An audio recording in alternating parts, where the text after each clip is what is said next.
I want to ask you a question, and that is, what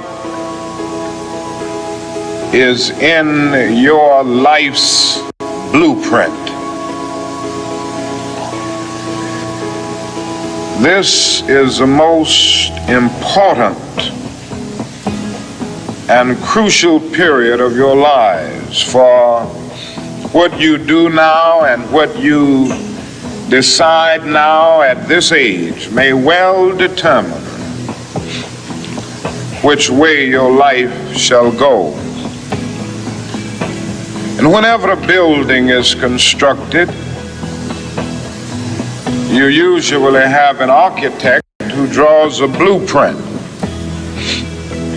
And that blueprint serves as the pattern, as the guide, as the model for those who are to build the building.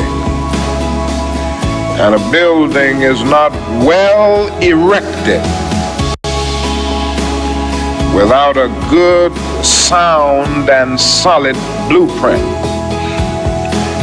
Now, each of you is in the process of building the structure of your lives. And the question is whether you have a proper, a solid, and a sound blueprint. And I want to suggest some of the things that should be in your life's blueprint. Number one in your life's blueprint should be a deep belief in your own dignity, your own worth, and your own somebodyness. Don't allow anybody to make you feel that you are nobody. Always feel that you count. Always feel that you have worth. And always feel that your life has ultimate significance. Now that means that you should not be ashamed of your color. You know, it's very unfortunate that in so many instances our society has placed a stigma on the Negro's color. You know, there are some Negroes who are ashamed of themselves. Don't be ashamed of your color. Don't be ashamed of your biological features. Somehow you must be able to say in your own lives and really believe it, I am black but beautiful, and believe it in your heart.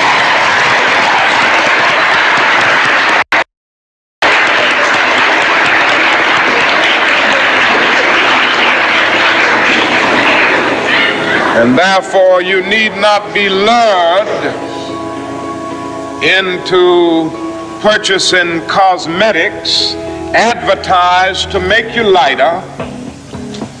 Neither do you need to process your hair to make it appear straight. I have good hair, and it is as good as anybody else's hair in the world, and we've got to believe that.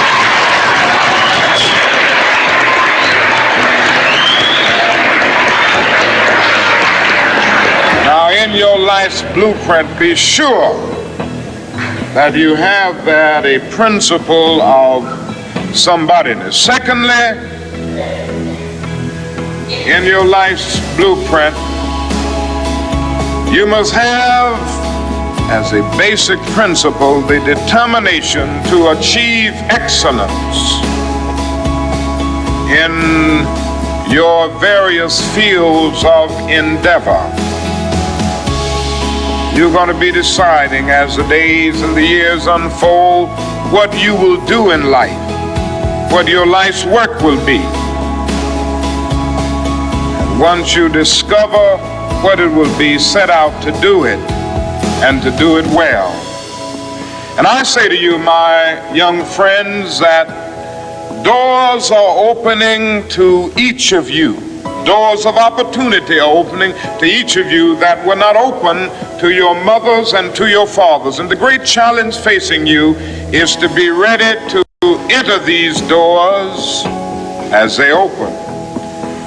Ralph Waldo Emerson, the great essayist, said in a lecture back in 1871 that if a man can write a better book or preach a better sermon or make a better mousetrap than his neighbor, even if he builds his house in the woods, the world will make a beaten path to his door. That hadn't always been true, but it will become increasingly true. And so I would urge you to study hard, to burn the midnight oil.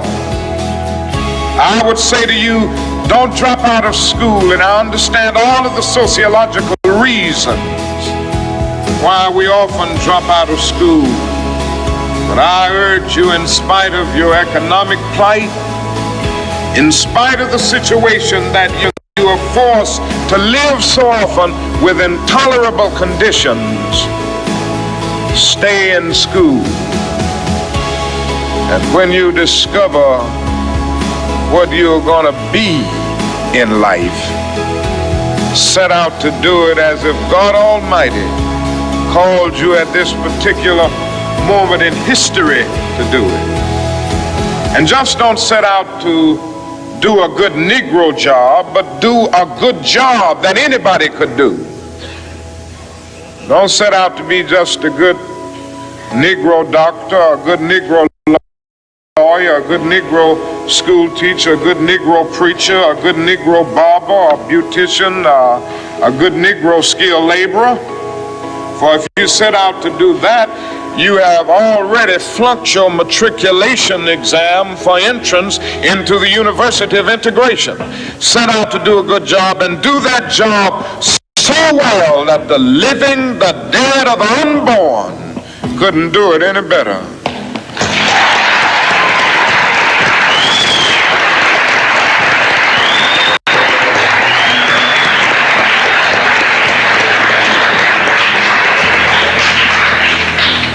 Falls your lot to be a street sweeper.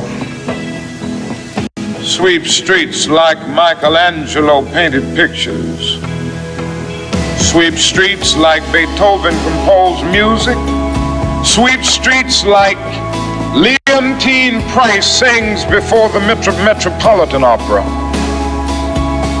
Sweep streets like Shakespeare wrote poetry. Sweep streets so well that all the host of heaven and earth will have to pause and say, here lived a great street sweeper who swept his job well.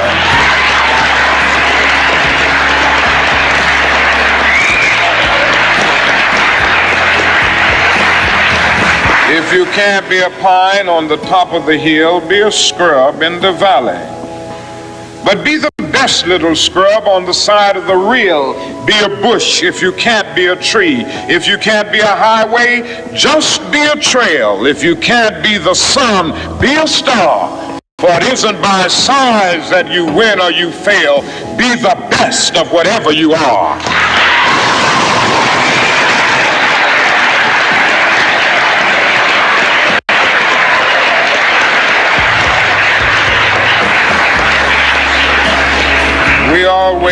We already have some noble examples of black men and black women who demonstrated to us that human nature cannot be cataloged.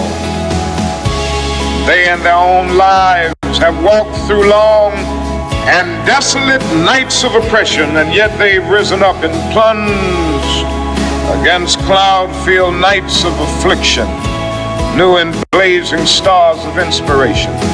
So from an old slave cabin of Virginia's hills, Booker T. Washington rose up to be one of America's great leaders. He lit a torch in Alabama, and darkness fled in that setting. Yes, you should know this because it's in your own city. From a poverty-stricken area, Philadelphia, Pennsylvania, Marian Anderson rose up to be the world's greatest contralto, so that a Toscanini could say that a voice like this comes only once in a century.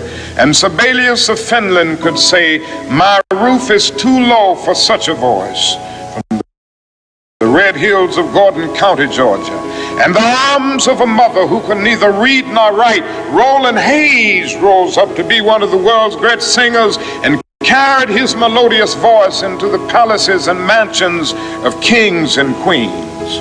From crippling circumstances, there came a George Washington Carver to carve for himself an imperishable niche in the annals of science. There was a star in the diplomatic sky, and then came Ralph Bunce, the grandson of a slave preacher, and he reached up and grabbed it and allowed it to shine in his life with all of its scintillating beauty. There was a star in the athletic sky. Then came Jackie Robinson in his day, and Willie Mays in his day with their powerful bats and their calm spirits. Then came Jesse Owens with his fleet and dashing feet. Then came Joe Louis and Muhammad Ali with their educated fists. All of them came to tell us that we can be somebody, and to justify the conviction of the poet, fleecy locks and black complexion cannot forfeit nature's claim. Skin may differ, but affection dwells in black and white the same. If I were so tall as to reach the pole, or to grasp the ocean at a span, I must be measured by my soul. The mind is the standard of the man. Finally,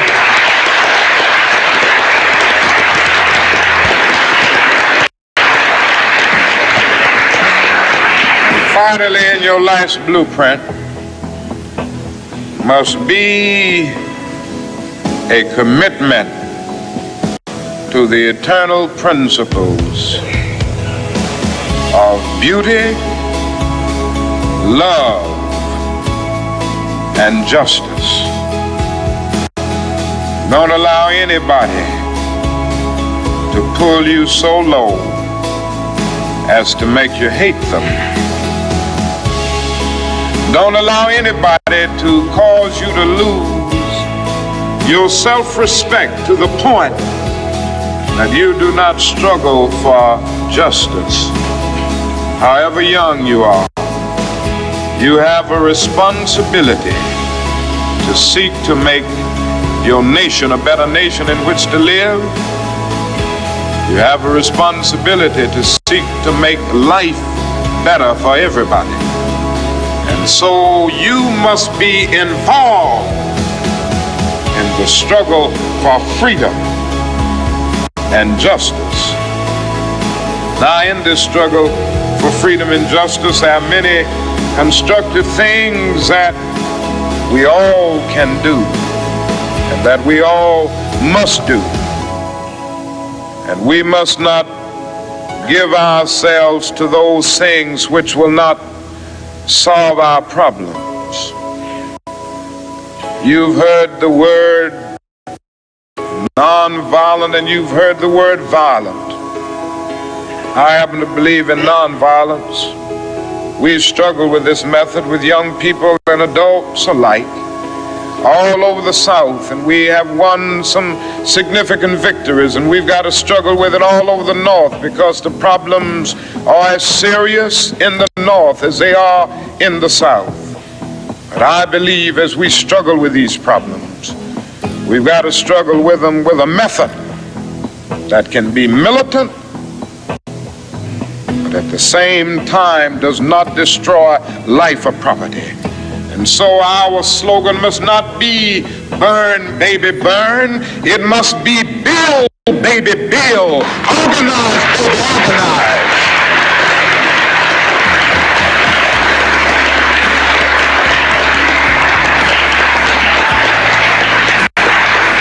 Yes, our slogan must be learn, baby, learn, so that we can earn, baby, earn.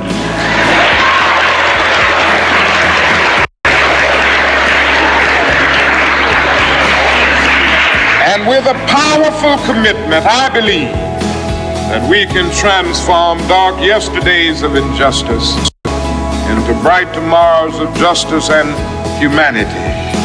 Let us keep going toward the goal of selfhood, toward the realization of the dream of brotherhood, and toward the realization of the dream of understanding goodwill. Let nobody stop us. I close by quoting once more the man that the young lady quoted, that magnificent black bard who has now passed on, Langston Hughes. One day he wrote a poem entitled Mother to Son. The mother didn't always have her grammar right, but she uttered words of great symbolic profundity. Well, son, I'll tell you, life for me ain't been no crystal stad. It's had tacks in it, boards torn up, places with no carpet on the floor, bare. But all the time, I's been a climbing on and reaching landings and turning corners and sometimes going in the dark where there ain't been no light. So boy, don't you stop now. Don't you sit down on the steps, cause you find this kind of hard, but I's still going, boy. I's still climbing. And life for me ain't been no crystal stair. Well, life for none of us has been a crystal stair, but we must keep moving. We must keep going. If you can't fly, run. If you can't run, walk. If you can't walk, crawl. But by all means, keep moving.